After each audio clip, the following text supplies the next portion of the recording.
saya dihantarkan ke satu gerbang.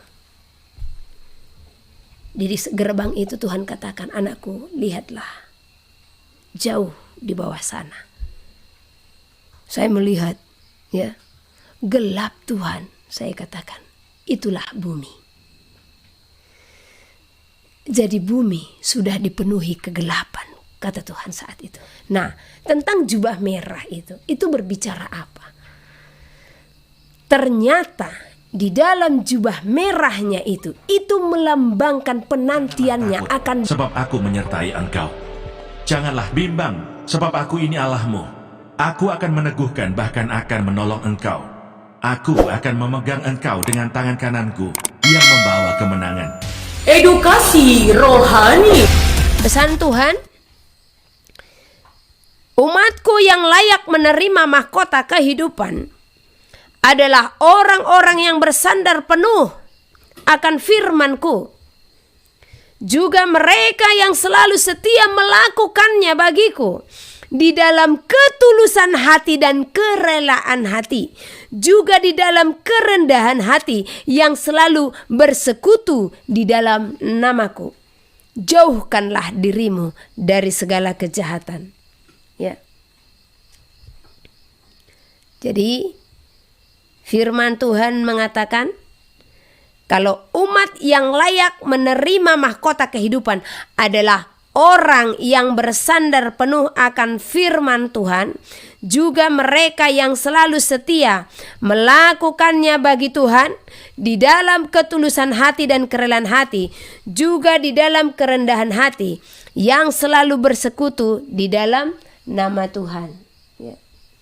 Ini sakit banget mataku melihat ini. Bisa ada yang mau saya bacakan? Kita baca dari Yosua kayaknya ini.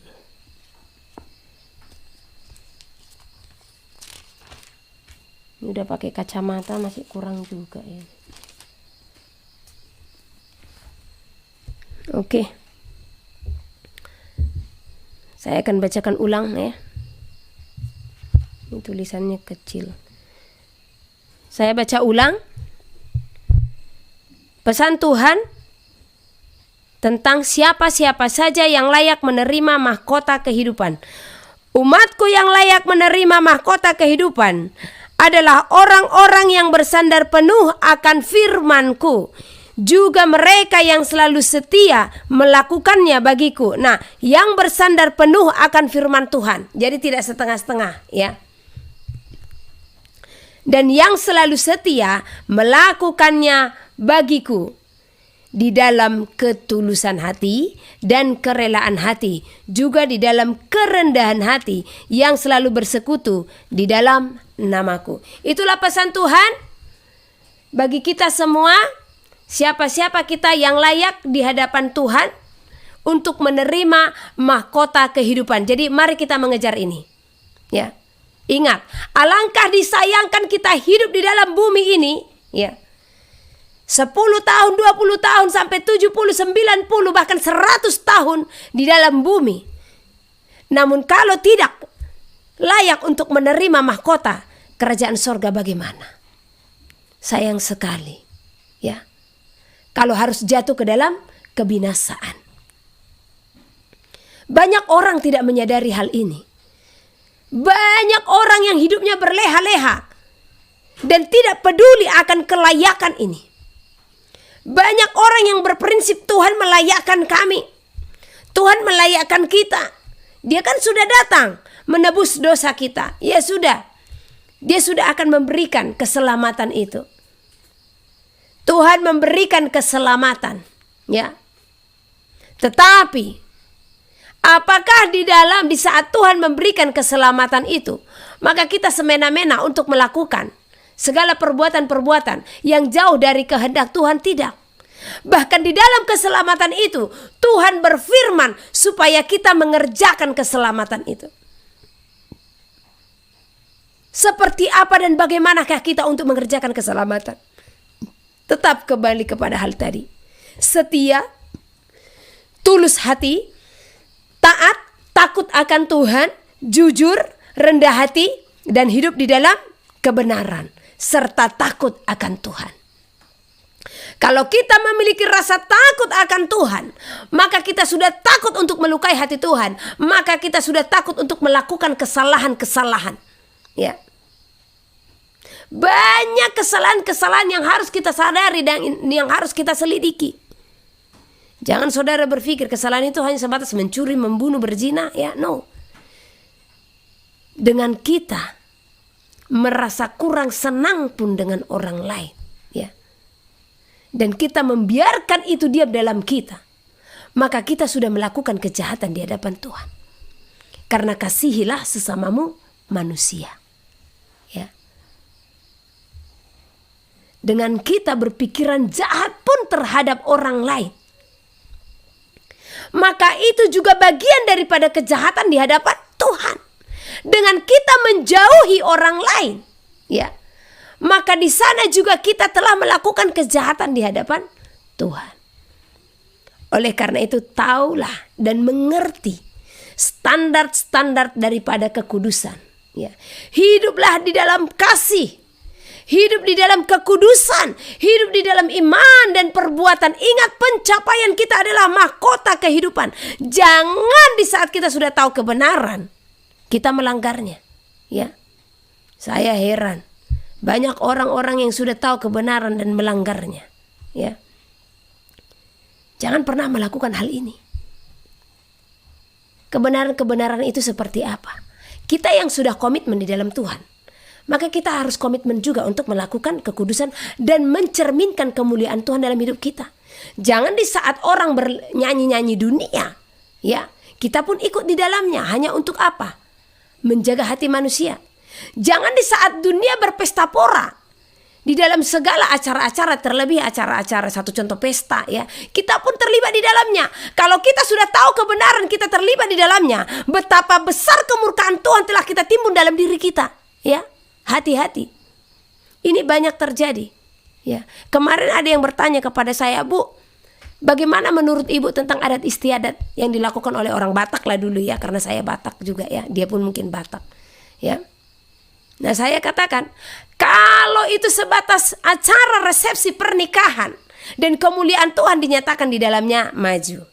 Namun kalau sudah ada bercampur dunia, ya, jangan pula diawali dengan roh pergi ke gereja, tetapi diakhiri dengan kedagingan. Awali dengan roh dan akhiri dengan roh.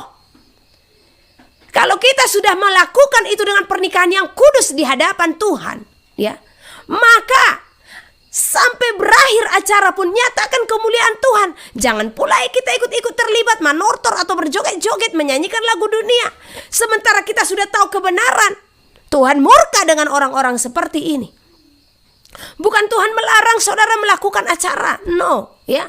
Jadi bagi ibu yang bertanya ini jawaban hari ini. Nanti akan ada sesi khusus yang saya berikan juga tentang bagaimana adat istiadat itu di hadapan Tuhan, ya. Nah, intinya, kalau kita sudah tahu kebenaran, janganlah libatkan dirimu dengan pesta pora. Yang salah di sana apa? Pesta poranya, bukan perjamuan kasih yang dilakukan di dalam acara tersebut, ya. Nah, tetapi pesta poranya sama, itu dia dalam acara orang meninggal, ya. Karena firman Tuhan katakan, bersukacitalah dengan orang yang bersukacita dan berdukacitalah dengan orang yang berdukacita, ya. Jadi kalau sudah tahu kebenaran, jangan terlibat lagi akan hal-hal ini, ya. Disayangkan itu, oke, ya. Jadi bagaimana kita bisa menerima mahkota kehidupan kalau kita melenceng? Kadang kita menyepelekan hal-hal sekecil ini hanya karena apa? Menjaga hati manusia. Nanti orang bilang apa, ya? Dulu waktu mama saya meninggal, bahkan mertua saya meninggal, oh, saya diomongin orang. Nah, kenapa? Ya, saya hanya duduk di depan mayatnya. Saya tidak mengikuti tata cara yang dilakukan oleh dunia. Karena apa? Sepenuh hidup saya berikan kepada Tuhan. Jadi saya tidak akan terlibat dengan hal-hal yang demikian, ya.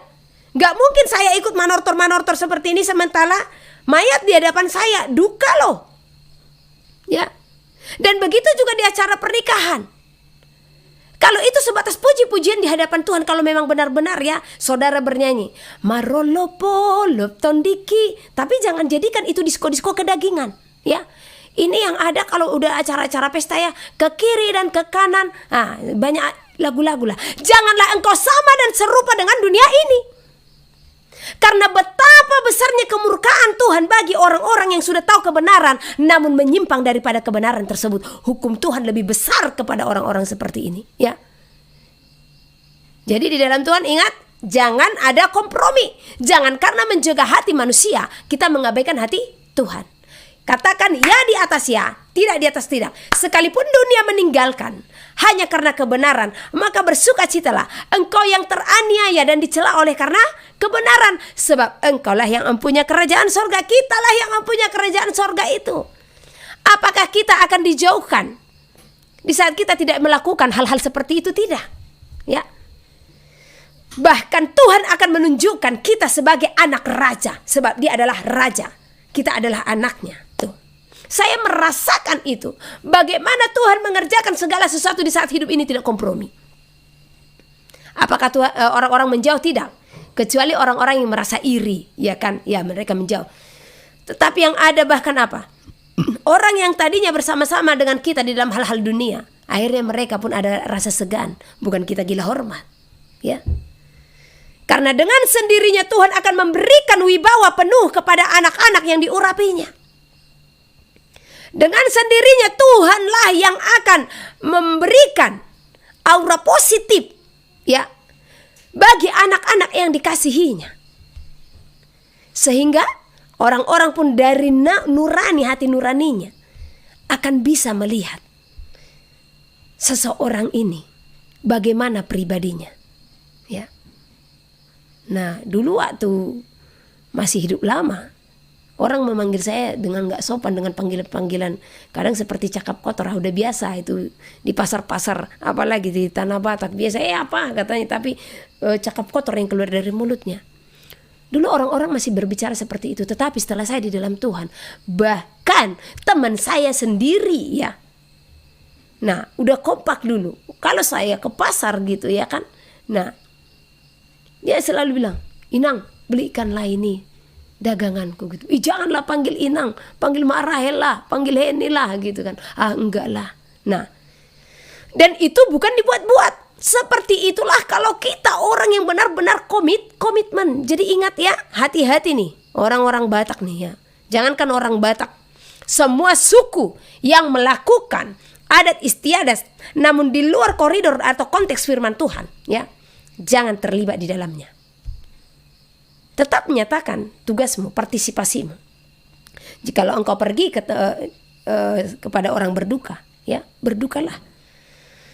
Bukan berarti saya melarang saudara untuk pergi ke sana, enggak. Salah juga, karena ada juga pengajaran-pengajaran saking kerasnya dengan adat istiadat ini, ya. Herannya adat istiadat tetap dipak gitu, ya kan. Karakter enggak, ya salah, ya kan. Kita juga harus berhikmat dalam melayani, ya. Namun di sini saya sampaikan kepada saudara, bukan saya mau larang saudara pergi ke pesta pernikahan, ke acara orang meninggal, tetap pergi, tunjukkan kasihmu, ya. Jangan pula menjauh dari mereka, sekalipun engkau merasa tidak sejalan, tidak seiman dengan mereka, ya. Nah, haleluya, kita kembali ke orang yang layak menerima mahkota. Mari kita buka dulu dari Yakobus 1 ayat 12 sampai 16. Nah, jadi orang yang bertahan dalam pencobaan, mereka lah yang layak untuk menerima mahkota kehidupan. Yakobus pasal pertama ayat berapa ini? 12 ayat 16. Kok tulisan saya kecil-kecil ini, ya. Yakobus pasal pertama ayat 12. Ini pengujian dalam pencobaan, ya. Ingat tadi saya sampaikan, selama kita ada di dalam bumi ini, kita diuji kelayakannya, ya. Jadi di dalam ujian itulah, melalui segala pencobaan-pencobaan, maka akan kelihatan kita orang yang layak mendapat mahkota atau tidak. Berbahagialah orang yang bertahan dalam pencobaan, sebab apabila ia sudah tahan uji, ia akan menerima mahkota kehidupan yang dijanjikan Elohim kepada barang siapa yang mengasihi dia. Nah, sebab apabila ia sudah tahan uji, apabila kita sudah tahan uji, maka kita akan menerima mahkota kehidupan yang dijanjikan Elohim kepada barang siapa yang mengasihi Dia. Jadi sekali lagi, satu poin ya. Orang yang layak menerima mahkota kehidupan adalah orang yang sudah tahan uji. Ya. Apabila seorang dicobai, janganlah ia berkata, pencobaan ini datang dari Elohim. Enggak ada pencobaan datang dari Elohim. Ya. Sebab Elohim tidak dapat dicobai oleh yang jahat dan ia sendiri tidak mencobai siapapun. Ya. Namun segala sesuatu kita harus ketahui, Tuhan izinkan, ya. Tetapi tiap-tiap orang dicobai oleh keinginannya sendiri, karena ia diseret dan dipikat olehnya. Dan apabila keinginan itu telah dibuahi, ia melahirkan dosa. Dan apabila dosa itu sudah matang, ia melahirkan maut. Ngeri ya. Ngeri nih. Ya. Jadi setiap orang dicobai bahkan oleh karena keinginannya sendiri. Saya ingat kembali, ini sudah pernah saya saksikan kepada saudara di saat ada percakapan yang Tuhan izinkan ya, di mana Lucifer benar-benar menantang ya. Saya katakan, engkaulah yang membuat dosa itu. Apa dia katakan?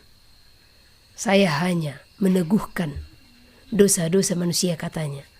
Manusialah yang tidak dapat melawan kedagingannya. Oh, di situ saya tercengang, ya. Sesungguhnya dosa itu ada oleh karena keinginan, masuk iblis. Nah, iblis ini masuk untuk apa? Semakin membumbui keinginan-keinginan itu, ya. Nah, jadi keinginan itu dibuahi. Ini pekerjaan iblis yang paling besar yang harus kita pelajari. Ya, keinginan itu dibuahi sehingga menjadi dosa. Tadinya belum dosa, tetapi keinginan itu, kalau itu membawa orang menyimpang, ya, akhirnya keinginan itu pun dibuahi menjadi dosa dan yang akan bisa membawa maut. Ya, nah, satu contoh, saya memberikan contoh ya. Nah, ada seorang pelajar yang dia telah komitmen untuk hidup di dalam Tuhan, ya. Jadi nggak ada istilah cinta-cinta, gitulah ya. Nah, namun di satu waktu dia pergi ke satu tempat. Tadi dia sudah komitmen. Kita taruh ini seorang pemuda. Nah, dia sudah komitmen untuk benar-benar hidup fokus dulu kepada Tuhan, ya. Nah, di saat dia pergi ke satu tempat, dia melihat seorang wanita cantik, ya kan? Nah, apa dia salah untuk melihat seorang perempuan tersebut? Apa dia berdosa? Tidak. Apakah dia berdosa memiliki kekaguman tersebut? Tidak, ya. Istilahnya naksir katanya ya, bahasa-bahasa remaja, ya. Nah, di saat dia memiliki kekaguman akan wanita tersebut, sementara tadi dia komitmen untuk hidup sendiri, ya. Nah, akhirnya mulai timbul keinginannya. Cantik banget orangnya, manis banget senyumannya, sehingga dia memiliki keinginan untuk menyapa, ya. Apakah salah dia menyapa? Enggak kan? Enggak. Apakah dosa dia menyapa? Tidak dosa. Tadi dikatakan, ya, kalau keinginan itu telah dibuahi, ia melahirkan dosa. Ya. Nah, jadi keinginannya ini tadi belum dibuahi. Ya. Disinilah iblis bekerja. Disinilah dia datang. Ya. Dia intip. Wais, ini komitmen untuk tidak hidup dengan perempuan. Tapi matanya, keinginannya masih ada. Ya.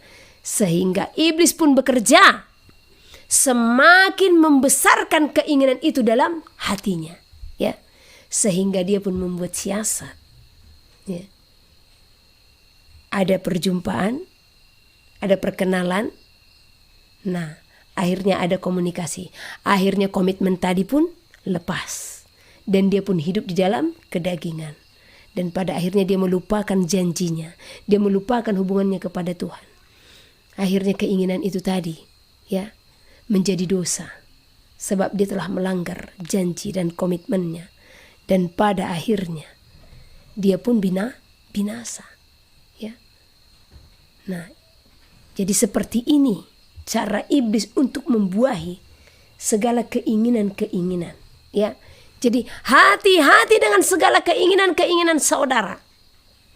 Perhatikan. Jikalau keinginan-keinginan itu hanya akan bisa menjauhkanmu dari hubunganmu kepada Tuhan, maka berhentikan itu. Ya. Berhentikan. Nah, makanya kenali suara Tuhan. Kenali cara-cara Tuhan untuk membentuk saudara. Kenali cara-cara Tuhan untuk membawa saudara semakin dekat dengannya. Kenali rancangan-rancangan Tuhan dalam hidupmu. Ya. Disinilah pentingnya kita memiliki hikmat dan bijaksana untuk mengenal segala rancangan-rancangan Tuhan. Oke? Kita lanjut. Saudara-saudara yang kukasihi, janganlah sesat. Oke, hanya sampai ayat 15. Iya, 15 ya. Nah, jadi dari ayat ke-12 dijelaskan tadi, kalau setiap orang yang layak untuk menerima mahkota kehidupan adalah orang-orang yang tahan uji. Oke, berikutnya siapa orang yang layak menerima mahkota? Yaitu yang menyucikan dirinya dari hal-hal yang jahat. Ya, untuk ini kita buka 2 Timotius 2 pasal yang kedua ayat 22 sampai 26.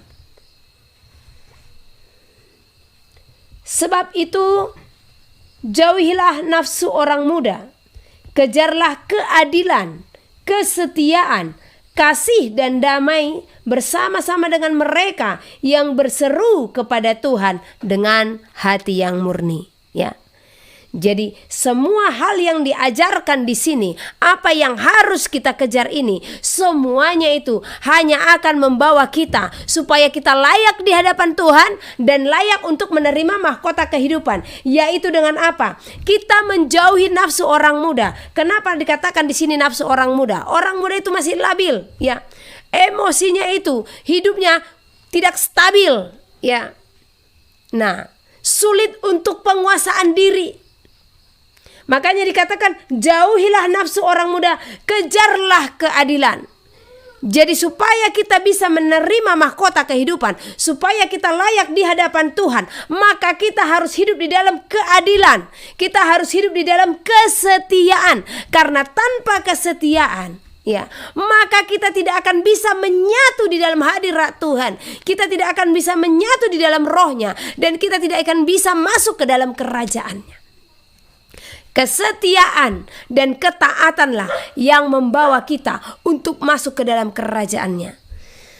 Sedikit kesaksian tentang kesetiaan dan ketaatan yang bisa saya bagikan kepada saudara. Ini juga sudah pernah saya saksikan beberapa mungkin tahun yang lalu lah ya, udah lama ini. Di mana Tuhan membawa ke dalam satu penglihatan, ya. Nah, di saat itu saya berjalan bersama-sama dengan Tuhan. Ini penglihatan apa mimpi hari itu ya? Udah lupa saya itu. Ya. Nah, jadi di situ pertama sekali aku melihat Tuhan dengan jubah merah. Ya udah pernah ya saya saksikan. Nah, jubah merah ini tadinya itu menjadi pertanyaan dalam hidupku. Apa iya ada baju Tuhan warna merah? Karena kan ada video-video atau ada gambar-gambar dibuat Tuhan kan berjubah merah. Nah, namun saat itu dia berjubah merah. Saya berdiri di sebelah kirinya, ya. Dan luar biasa, di situ saya melihat wajah saya. Waduh, penuh kemuliaan juga itu ya kan. Amin. Semua hanya bagi kemuliaan Tuhan. Mari kita berjuang untuk itu. Karena sekalipun itu mimpi atau penglihatan yang Tuhan berikan, itu tidak menjadi satu jaminan, ya. Setiap yang memperolehnya masuk, tetapi itu adalah perjuangan. Perjuangan, ya. Nah, dan saya akan berjuang untuk itu. Saya akan mati-matian untuk itu, supaya apa yang saya lihat itu pun terjadi dalam hidup saya. Karena pernah ada orang yang bertanya kepada saya. Nah, di saat ada seorang hamba Tuhan yang sudah jatuh, dia bertanya, "Bu, bagaimana menurut Ibu tentang bapak si ini?" Saya nggak usah sebut nama ya. Kenapa rupanya? Kok saya melihat ada kejatuhannya? Nah, ya. Padahal dia sudah Tuhan bawa loh, Bu, untuk melihat sorga. Bahkan Tuhan kasih tahu langsung namanya. Apa ia masih bisa jatuh lagi? Gitu. Saya katakan, segala mimpi, penglihatan, nubuat yang diberikan kepada anak-anak pilihannya tidak menjadi jaminan orang tersebut akan memperoleh mahkota kehidupan. Tetapi di dalam perjuangan mereka, di dalam ketaatan mereka untuk melakukan talenta, menjalankan talenta itu, itulah ukuran mereka nantinya. Kalau mereka melakukannya sesuai dengan kehendak Tuhan, maka mereka akan masuk ke dalam kerajaan sorga. Ya. Makanya kita jangan tanggung-tanggung akan talenta yang Tuhan pertanggungjawabkan bagi kita. Jangan tanggung-tanggung untuk mengerjakannya. Ya. Kalau Tuhan percayakan 5 talenta, kerjakan yang 5 ini. Tuhan percayakan 2, kerjakan yang 2 ini. Tuhan percayakan 1, kerjakan. Jangan dikubur. Ya. Karena banyak orang juga yang mengubur talenta-talenta yang Tuhan berikan. Hanya karena apa? Pengejaran-pengejaran akan dunia yang sesungguhnya iblis akan menarik anak-anak Tuhan. Melalui apa? Kenikmatan dunia. Ya. Pencobaan yang sulit dilewati oleh manusia bukan di saat dia hidup berkesusahan, ya. Namun pencobaan yang sangat besar itu di saat kenikmatan-kenikmatan hidup diizinkan terjadi padanya. Sehingga apa? Mulai cinta uang, mulai di mana harta berada di situ hati berada, ya. Nah, mulai kikir, mulai sombong, hati-hati. Ujian akan berkat itu sangat berat. Karena banyak anak-anak Tuhan jatuh oleh karena berkat. Banyak oleh karena berkat ini menjadi kesombongan. Ya, jadi hati-hati, biarlah hidupmu tetap sederhana, asalkan cukup makan dan pakaian. Amin. Dan itu saya imani di dalam Tuhan, ya. Saya tidak pernah mengeluh kepada Tuhan. Walaupun kami hanya sederhana, ucapan syukur kami sangat besar kepada Tuhan. Kami berserah penuh kepada Tuhan, ya. Karena firman-Nya nyata, asalkan cukup makan dan pakaian, ya. Jadi puji Tuhan, ini Tuhan cukupkan walaupun sederhana, ya. Karena lebih nikmat memakan hidangan yang sederhana di dalam kebersamaan, ya. Haleluya. Oke, kita lanjut lagi, ya. 2 Timotius tadi. Kejarlah keadilan, kesetiaan, kasih, dan damai bersama-sama dengan mereka yang berseru kepada Tuhan dengan hati yang murni. Oh, gak jadi. Aku dari tadi mikir, kayaknya aku ada yang lupa deh, gitu ya. Nah, itu tentang kesaksian jubah merah, ya. Oke. Nah, saat itu kami berjalan berdua. Di saat kami berjalan, ada tembok, ya, di sebelah kanan. Dan tembok itu yang saya rasakan, itu tembok yang sangat kokoh yang tidak akan terobohkan oleh siapapun. Ya, itu tembok kurasa kalau dinuklir pun gak ternuklir lah. Mau nuklir sehebat apapun dibuat untuk merobohkannya, tidak akan terobohkan. Ya. Saat itu saya bertanya kepada Tuhan, Tuhan, ini apa? Kenapa ini begitu kokoh? Kenapa tembok ini begitu kuat? Saya bilang. Tuhan katakan apa? Inilah tembok yang ada di dalam sorga. Di mana tembok ini terbuat dari kesetiaan dan ketaatan yang tidak akan tergoyahkan, yang tidak akan terobohkan. Benar, orang yang masuk sorga adalah orang yang kesetiaan dan ketaatannya tidak bisa terombang-ambingkan. Ya. Haleluya. Karena kalau kesetiaan saudara dan ketaatan saudara terombang-ambingkan, maka tidak akan layak untuk menerima mahkota kehidupan. Jadi tembok itu tadi terbuat dari kesetiaan dan ketaatan kita untuk melakukan apa yang menjadi firman Tuhan, apa yang menjadi kehendak Tuhan. Tidak ada kompromi. Ya di atas ya, tidak di atas tidak. Ya, ingat, melakukan kebenaran itu benar-benar memang kita dirongrong. Ya, saya punya prinsip dalam hidup. Bahkan sekalipun dunia, Tuhan akan menjauhi saya. Oleh karena kebenaran, itu tidak akan jadi masalah dalam hidupku, asalkan rohmu diam dalamku. Itu saja. Jadi sekalipun dunia memusuhi saya oleh karena kebenaran, silahkan. Ya, sukacitaku tidak akan tercuri oleh itu, asalkan roh Tuhan tetap diam dalamku. Itu, ya. Makanya saya tidak akan segan-segan itu. Kalau memang pesan Tuhan sampaikan, saya sampaikan. Saya tidak akan pandang bulu kepada siapapun, saya akan menyampaikannya. Ya. Karena buat apa? Saya harus menjaga-jaga hati untuk keselamatan saudara-saudara. Ya.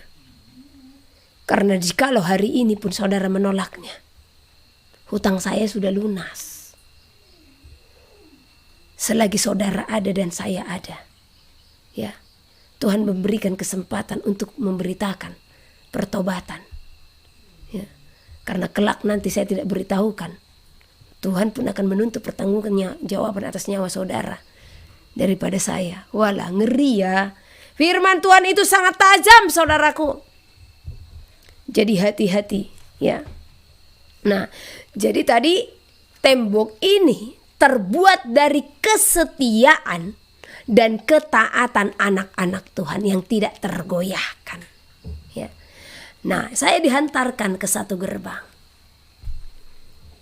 Di gerbang itu Tuhan katakan, anakku, lihatlah jauh di bawah sana. Saya melihat, ya, gelap Tuhan. Saya katakan, itulah bumi. Jadi bumi sudah dipenuhi kegelapan, kata Tuhan saat itu. Ya, kalau saudara bertanya gimana sih wajahnya, wajahnya nggak kelihatan karena dia selalu cahaya di saat Tuhan berbicara. Ya, saya hanya diperlihatkan cahaya, sekalipun itu dalam mimpi hanya cahaya terus. Ya, waktu pertama sekalipun ada pertemuan yang saya ceritakan itu ada di dinding. Ya, itu juga cahaya seperti api berbentuk tubuh manusia yang rambutnya segini dan berjubah. Itu pertama kali saya ada pertemuan ya dengan Tuhan ya. Nah, itu pun cahaya.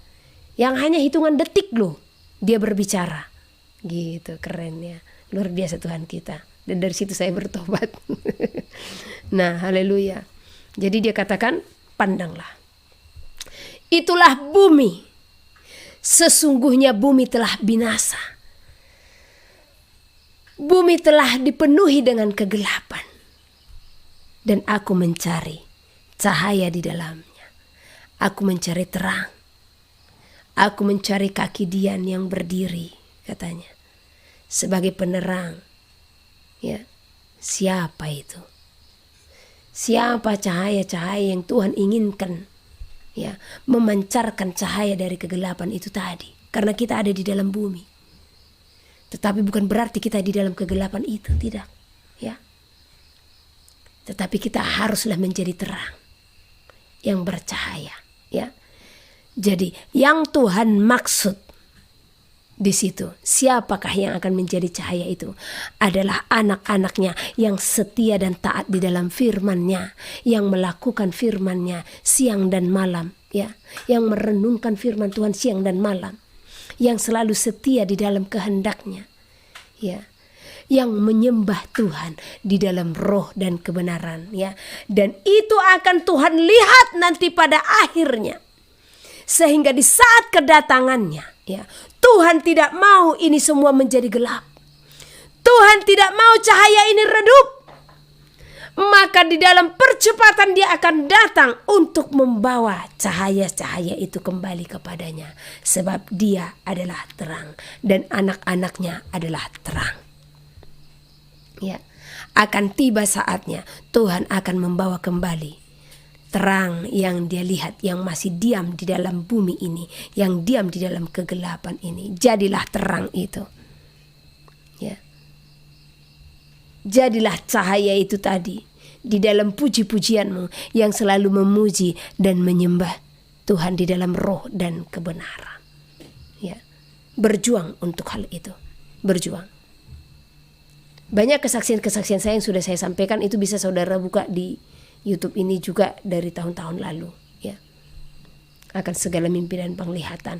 Nah, tentang jubah merah itu berbicara apa? Ternyata di dalam jubah merahnya itu melambangkan penantiannya akan darah yang telah dia curahkan. Ya. Darah yang telah dia curahkan untuk menebus umat manusia, untuk melayakkan umat manusia untuk masuk ke dalam kerajaannya. Kita yang tidak layak itu, kita yang tidak layak ini, ya, nggak ada kita yang layak. Kenapa saya katakan demikian? Karena standar surga adalah kudus. Standar surga adalah sempurna. Apakah manusia yang kudus dan sempurna? Tidak ada, kecuali dia, anak manusia yang datang ke dalam bumi, ya. Nah, jadi mengingat standar itu, kita tidak ada yang layak untuk masuk ke dalam kerajaan surga. Di dalam ketidaklayakan itulah dia datang. Karena kasih dan pengampunan yang ada dalam hatinya, dia pun rela berkorban. Akhirnya supaya kita layak, dia datang ke dalam dunia, memberikan dirinya sebagai korban sembelihan anak domba surga, satu kali untuk selamanya, untuk melayakkan kita masuk ke dalam kerajaan surga. Nah, di dalam kelayakan itu adalah merupakan kesempatan yang Tuhan berikan. Kesempatan besar yang Tuhan berikan bagi kita untuk memperbaharui hidup. Ya. Jadi jangan disalahgunakan kasih karunia. Bukan berarti di dalam kasih karunia ada penyimpangan-penyimpangan akan firman Tuhan, ya. Sama seperti perempuan pelacur, waktu Tuhan katakan, berdirilah, bangkitlah dan jangan berbuat dosa lagi. Di saat Tuhan menyatakan demikian, saat itu dia memberi diri dan bertobat. Ya, coba saudara bayangkan, sekiranya dia jatuh lagi ke dalam dosa, apakah dia selamat? Tidak. Begitu juga hidup manusia. Di saat kita telah mengetahui kebenaran, ya, Tuhan telah memberikan kita kesempatan. Dosa-dosa kita itu telah dihapuskannya. Kalau kita dengan sengaja berbuat dosa setelah memperoleh pengetahuan akan kebenaran, apakah dia akan datang lagi untuk menebus dosa kita? Tidak. Ibrani 10 ayat 26 dibaca. Tidak akan ada lagi korban tebusan akan dosa yang telah kita perbuat setelah kita memperoleh pengetahuan akan kebenaran. Yang ada apa, ya? Kematian.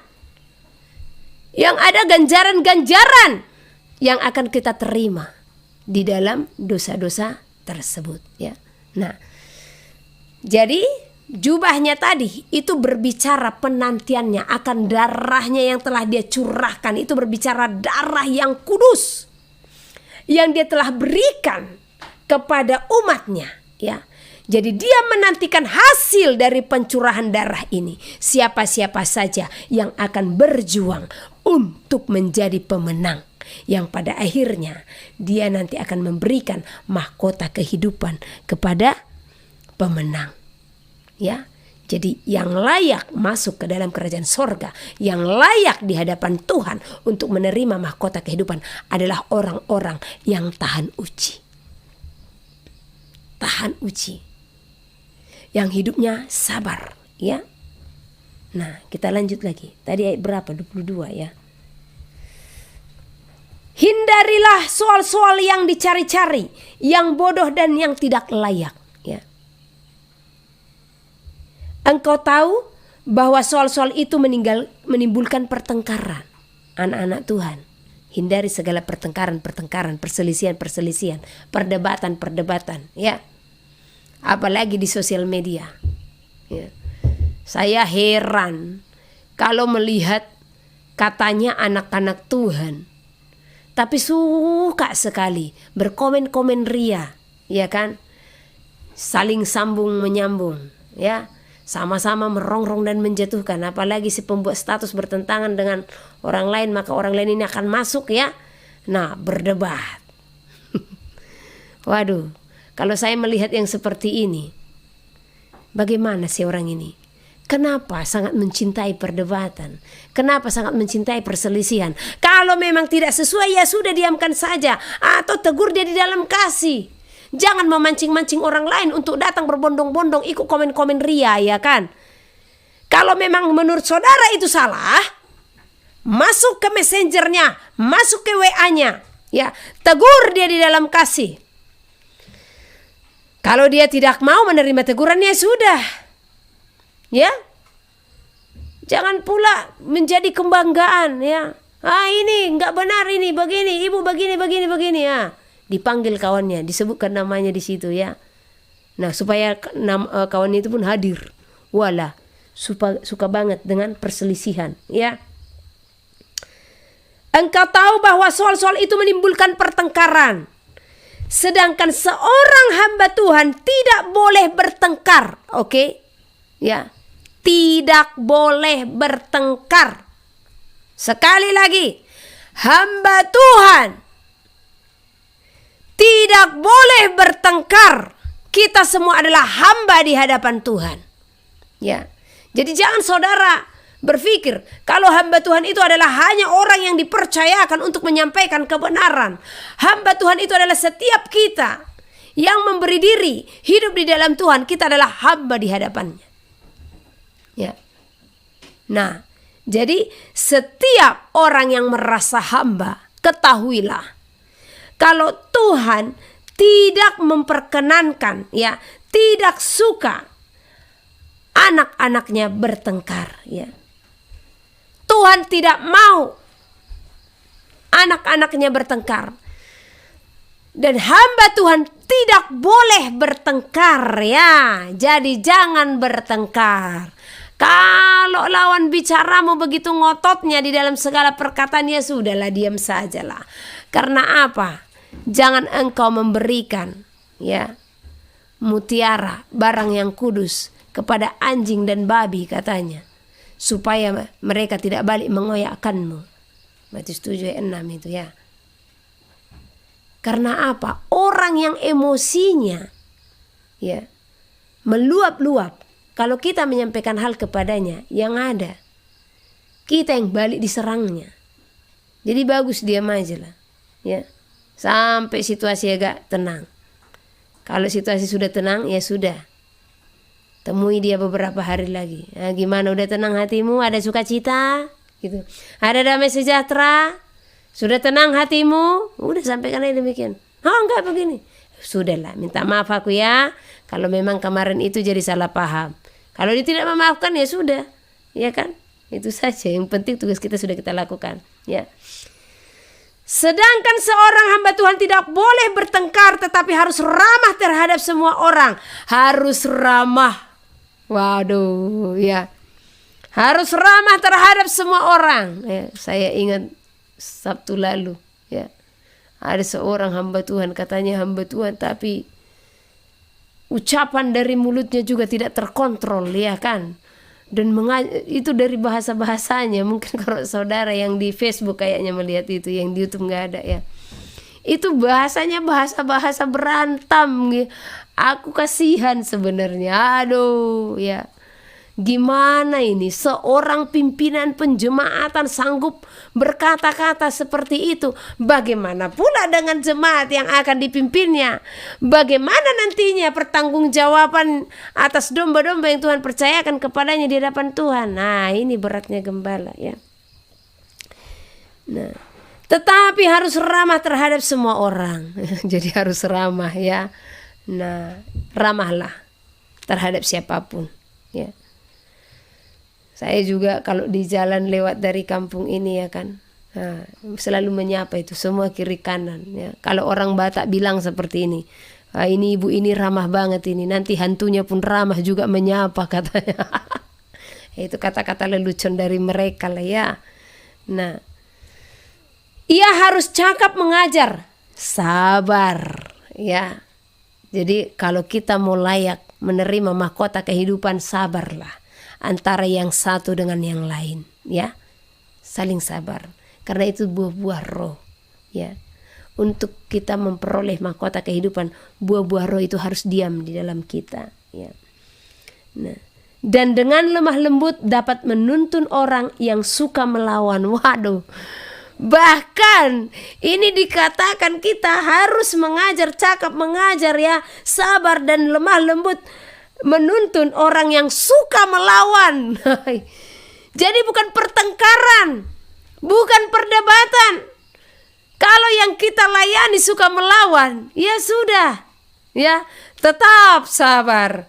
Jangan lawan lagi di dalam pertengkaran, jangan ngotot-ngototan, ya kan? Walah, luar biasa firman Tuhan, ya, keren. I love you Lord. Ya. Sebab mungkin Tuhan memberikan kesempatan kepada mereka untuk bertobat. Ini kata-katanya ngeri juga ini, ya kan? Sebab mungkin. Jadi hati-hati kalau ada di sini yang sulit sekali diberikan peringatan atau diberitakan tentang kebenaran, ya. Hati-hati. Kalau seseorang sabar menuntun dan mengajarimu, namun engkau tetap di dalam pendirianmu, hati-hati.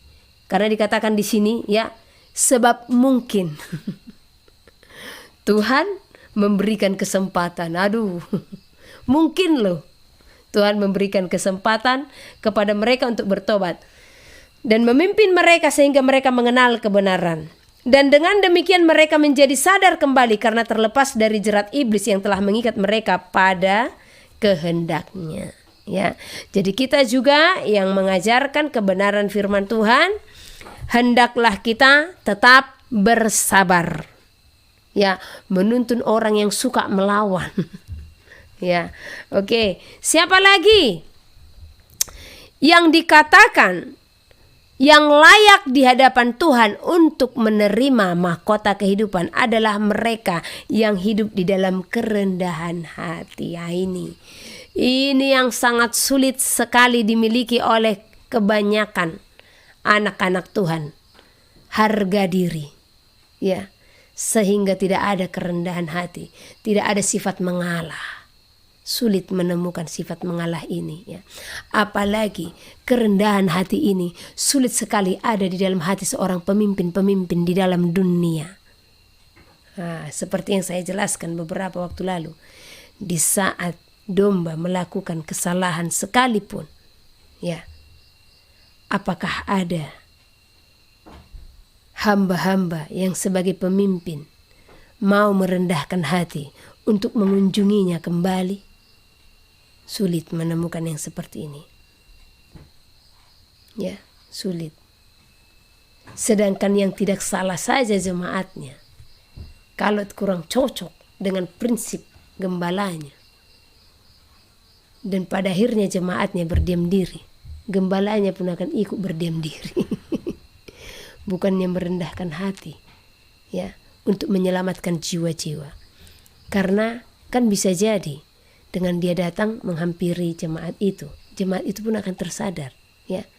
Begitu juga dengan jemaat. Kalau gembalamu tidak sadar-sadar juga, sudah datang saja merendahkan hati. Ulangan pasal 31. Yosua sebagai pengganti Musa.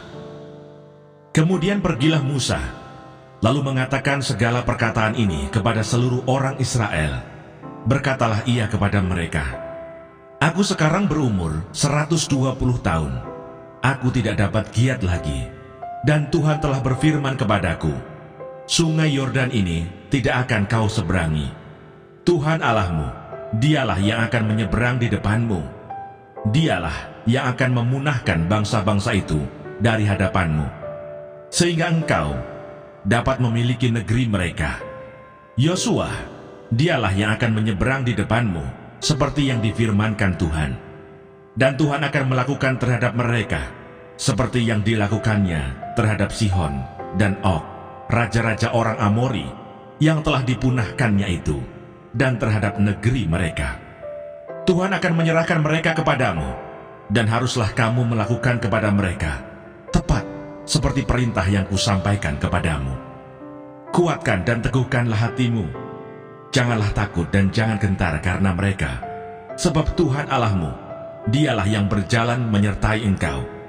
Ia tidak akan membiarkan engkau dan tidak akan meninggalkan engkau." Lalu Musa memanggil Yosua dan berkata kepadanya di depan seluruh orang Israel, "Kuatkan dan teguhkanlah hatimu, sebab engkau akan masuk bersama-sama dengan bangsa ini ke negeri yang dijanjikan Tuhan dengan sumpah kepada nenek moyang mereka, untuk memberikannya kepada mereka, dan engkau akan memimpin mereka sampai mereka memilikinya. Sebab Tuhan, Dia sendiri akan berjalan di depanmu. Dia sendiri akan menyertai engkau. Dia tidak akan membiarkan engkau dan tidak akan meninggalkan engkau. Janganlah takut dan janganlah patah hati." Pembacaan hukum Taurat setiap 7 tahun.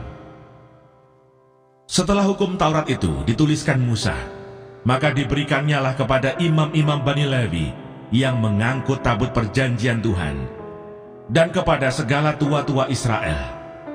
Dan Musa memerintahkan kepada mereka demikian: pada akhir 7 tahun, pada waktu yang telah ditetapkan dalam tahun penghapusan utang, yakni hari raya Pondok Daun, apabila seluruh orang Israel datang menghadap hadirat Tuhan Allahmu di tempat yang akan dipilihnya, maka haruslah engkau membacakan hukum Taurat ini di depan seluruh orang Israel.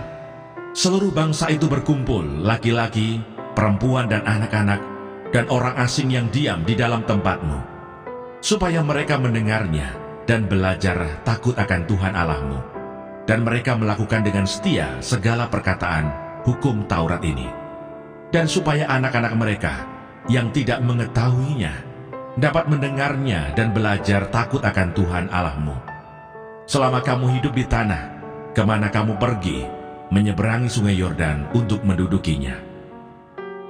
Pendahuluan nyanyian Musa. Kemudian berfirmanlah Tuhan kepada Musa, "Sesungguhnya sudah dekat waktunya bahwa engkau akan mati. Maka panggillah Yosua dan berdirilah bersama-sama dengan dia dalam kemah pertemuan, supaya aku memberi perintah kepadanya." Lalu pergilah Musa dan Yosua berdiri dalam kemah pertemuan. Dan Tuhan menampakkan diri di kemah itu dalam tiang awan, dan tiang awan itu berdiri pada pintu kemah.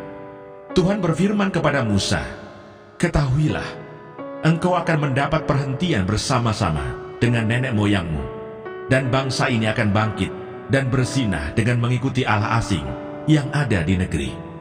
Kemana mereka akan masuk, mereka akan meninggalkan aku dan mengingkari perjanjianku yang kuikat dengan mereka. Pada waktu itu murkaku akan bernyala-nyala terhadap mereka. Aku akan meninggalkan mereka dan menyembunyikan wajahku terhadap mereka, sehingga mereka termakan habis dan banyak kali ditimpa malapetaka serta kesusahan. Maka pada waktu itu mereka akan berkata, 'Bukankah malapetaka itu menimpa kita? Oleh sebab Allah kita tidak ada di tengah-tengah kita.' Tetapi aku akan menyembunyikan wajahku sama sekali pada waktu itu, karena segala kejahatan yang telah dilakukan mereka, yakni mereka telah berpaling kepada Allah lain. Oleh sebab itu tuliskanlah nyanyian ini dan ajarkanlah kepada orang Israel. Letakkanlah di dalam mulut mereka, supaya nyanyian ini menjadi saksi bagiku terhadap orang Israel. Sebab aku akan membawa mereka ke tanah yang kujanjikan dengan sumpah kepada nenek moyang mereka, yakni tanah yang berlimpah-limpah susu dan madunya. Mereka akan makan dan kenyang dan menjadi gemuk, tetapi mereka akan berpaling kepada Allah lain dan beribadah kepadanya. Aku ini akan dinista mereka, dan perjanjianku akan diingkari mereka. Maka apabila banyak kali mereka ditimpa malapetaka serta kesusahan, maka nyanyian ini akan menjadi kesaksian terhadap mereka, sebab nyanyian ini akan tetap melekat pada bibir keturunan mereka. Sebab aku tahu niat yang dikandung mereka pada hari ini, sebelum aku membawa mereka ke negeri yang kujanjikan dengan sumpah kepada mereka." Maka Musa menuliskan nyanyian ini dan mengajarkannya kepada orang Israel. Kepada Yosua bin Nun diberinya perintah firman-Nya, "Kuatkan dan teguhkanlah hatimu, Sebab engkau akan membawa orang Israel ke negeri yang kujanjikan dengan sumpah kepada mereka, dan aku akan menyertai engkau.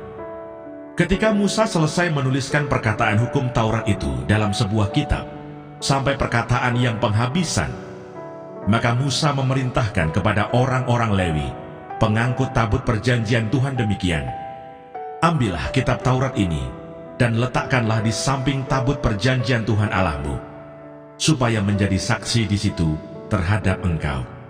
Sebab aku mengenal kedegilan dan tegar tengkukmu, sedangkan sekarang, selagi aku hidup bersama-sama dengan kamu, kamu sudah menunjukkan kedegilanmu terhadap Tuhan. Terlebih lagi nanti, sesudah aku mati, suruhlah berkumpul kepadaku segala tua-tua sukumu dan para pengatur pasukanmu. Maka aku akan mengatakan hal yang berikut kepada mereka, dan memanggil langit dan bumi menjadi saksi terhadap mereka. Sebab aku tahu bahwa sesudah aku mati, kamu akan berlaku sangat busuk, dan akan menyimpang dari jalan yang telah kuperintahkan kepadamu. Sebab itu di kemudian hari, malapetaka akan menimpa kamu, apabila kamu berbuat yang jahat di mata Tuhan, dan menimbulkan sakit hatinya dengan perbuatan tanganmu. Lalu Musa menyampaikan ke telinga seluruh jemaah Israel nyanyian ini, sampai perkataan yang penghabisan.